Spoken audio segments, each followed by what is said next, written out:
사랑하는 연인이나 배우자를 위해서 어떤 것까지 해줄 수 있어요?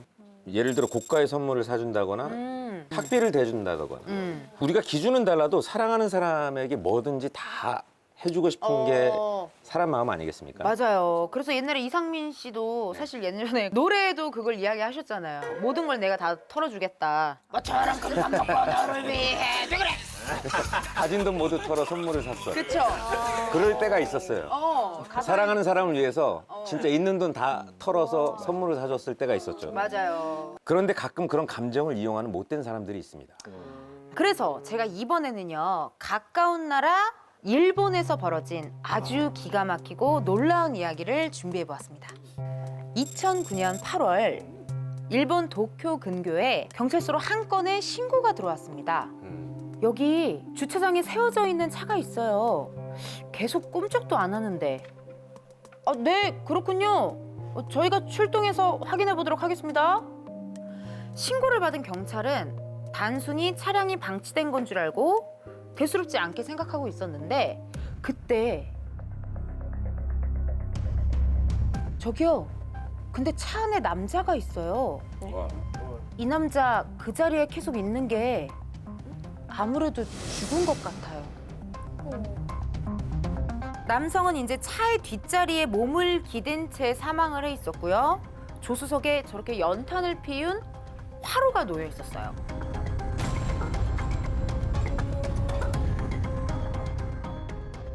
신원 확인 결과 사망한 남자는 41세 직장인 오이데 요시유키였어요. 경찰 내부에서는 난리가 났고요. 왜냐하면 연탄을 피운 사망 사건이 처음이 아니었기 때문이에요. 인근 지역에서 연쇄적으로 연탄을 피워 사망한 남성들이 6개월 사이에 3명이나 생긴 거예요.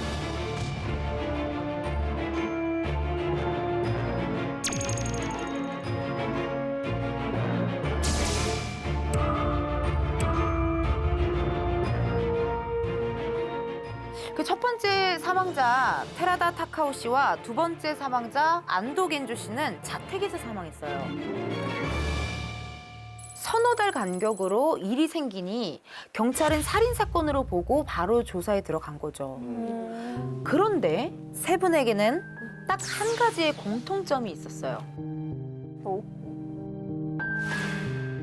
유일한 연결고리는 바로 여성이었어요.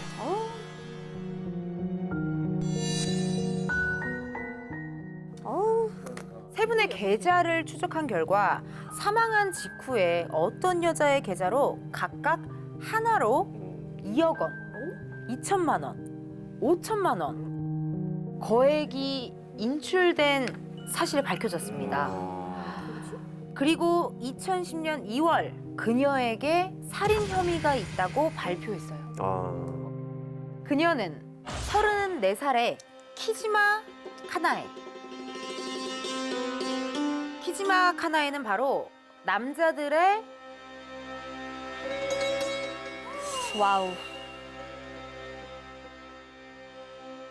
여자친구였어요.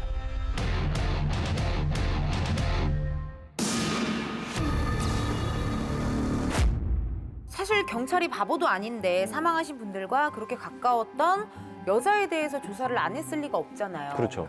여자친구로 추정되는 키지마를 조사했지만 그녀가 범인이라는 단서도 없었고 그녀의 집을 압수수색했다고 해요. 하지만 어떠한 증거도 나오지 않아서 결국 그렇게 놓아줄 수밖에 없었던 거죠. 치밀하네. 제일 가까운 사람이 제일 무섭다고 했어요. 맞아요. 그래서 혼자 살아요. 모두가 그렇진 않아요. 죄송해요. 하지만 여러분, 놀라기엔 아직 이릅니다. 왜요? 더 있어? 설마 왜 또? 네 번째가 있어요? 한 명 더? 이거 지금 3명으로 좋게요. 사실 키지마는 세 사람의 사망 사건 때문에 체포가 된 게 아니었어요. 야, 이건 진짜 또 의문이네. 살인 혐의가 밝혀진 것은 2010년 2월이었잖아요. 네. 근데 이미 4개월 전인 2009년 9월 20명의 남자에게 결혼을 빌미로 적게는 500만 원에서 많게는 1억 원까지 거액의 돈을 편취를 해서 혼인 빙자 사기죄로 체포가 된 거예요. 아, 사기죄. 20명이나 속을 수 있다는 게 아니 참 되게 난 매력적인가? 그리고 언론에서는 정말 희대의 꽃뱀 사건이라고 난리가 났고요. 상황이 이렇다 보니 자연스럽게 여론은 그녀의 외모에 대해서 집중하기 시작했어요. 근데 얼굴 진짜 궁금해요. 지금 그 여자 얼굴 너무 궁금해요. 그렇고 뭔가 성격도 되게 막 매력적인 막 그런 사람이었던 것 같아요. 남자 보호 본능을 유발케 하는 유발하고. 그런 이제 외모여야 남자가 그냥 힘들지 아유 하면서 이렇게 좀 도움을 줄 수 있지 않을까. 그죠. 마침내 그녀의 사진이 공개되자 일본 열도는 정말 발칵 뒤집어졌습니다. 자, 그녀의 모습은 바로 이렇습니다. 에?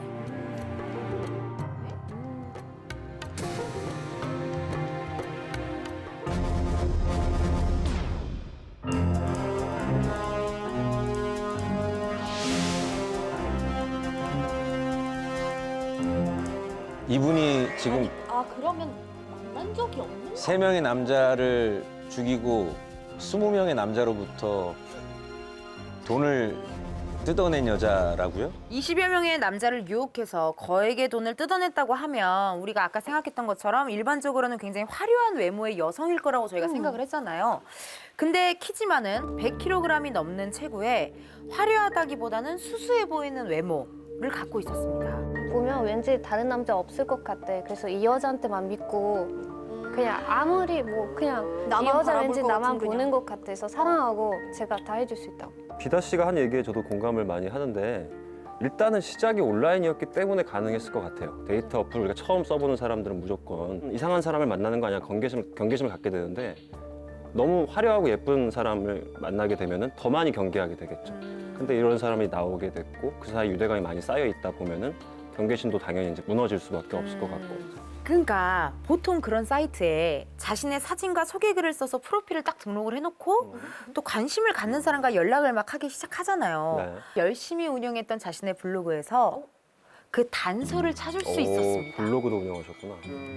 모니터를 함께 보시죠. 어머. 에이 저거는 본인이 아니잖아요. 본인 맞는 것 아예 같은데? 다 가려놨지. 머리카락밖에 안 보여요. 이게 약간 맞는 것 같기도 하다. 약간 예. 자신의 일상을 저렇게 올리기도 했고요. 네. 아, 고급? 고급스러워. 호텔에서 숙박을 한다라는 내용의 고급스러운 좋아하는데 아, 돈을 되게 많이 써야 되겠네라는 생각이 들 것 같은데 약간 그리고 본인이 만든 도시락 그쵸 본인이 만든 도시락을 게시를 한 거거든요. 나 이런 가정적인 역할도 할 수 있다. 그리고 본인에게 호감을 보이는 남성들에겐 밀당을 하지 않았던 거죠. 와. 즉답 좋죠. 사실 밀당을 하지 않고 직접적으로 뭐 표현을 해주면 믿음이 가기는 해요. 또 이상하게 또 그런 부분이 없지 않아 있죠. 그 앱 자체에서 만났을 때 서로가 서로를 간볼 수 있는 시스템이다 보니까 그 안에서 밀당을 안 하는 거가 되게 돋보일 수 있을 것 같아요. 이 사람은 진심이구나 이런 느낌으로 확 올 수 있을 것 같아요. 온라인으로 처음 만남을 갖다 보니 호감을 보인 남성들과 문자나 이메일을 주고받았고요. 조금 친분이 생긴 후에는 당신에게 맛있는 식사를 만들어주고 싶다 라는 식의 말로 편안하고 안정감을 느끼게 했고요.